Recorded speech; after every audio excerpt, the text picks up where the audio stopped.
Hello viewers, আসসালামু আলাইকুম রহমতুল্লাহ। সকলে কেমন আছেন? আশা করি আলহামদুলিল্লাহ সকলে ভালো আছেন। আর আজকে নিয়ে আসলাম আপনাদের সামনে আরেকটি নতুন ভিডিওতে। আর ভিডিওটি হচ্ছে আজকে সকলকে আমি ডেউয়া খাওয়াচ্ছি। আর ডেউয়াগুলো আমি গ্রামের বাড়ি থেকে আমাদের একটা নতুন চারা গাছ আছে, চারা গাছ থেকে নতুন ফল আমি নিয়ে আসলাম ছাত্রদের জন্য।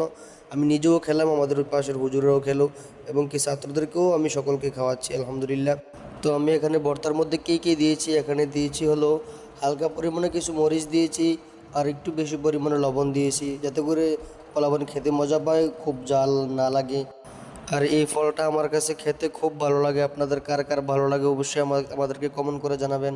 তো আমাদের জন্য, আমাদের প্রতিষ্ঠানের জন্য সকলে দোয়া করবেন। আর আমাদের প্রতিষ্ঠানটি হচ্ছে আল জামিয়াতুল ইসলামিয়া দারুল উলুম, বিষ্ণুপুর মুন্সিফ কোয়ার্টার, কুমিল্লা। তো আমি এখন আছি দোতলায়, নুরানি বিভাগের ছাত্রদেরকে খাওয়াচ্ছি। প্রথমে খাইয়ে আসলাম হ্যাফস বিভাগের ছাত্রদেরকে। তো আপনারা নতুন নতুন ভিডিও পেতে আমাদের চ্যানেলটি সাবস্ক্রাইব করে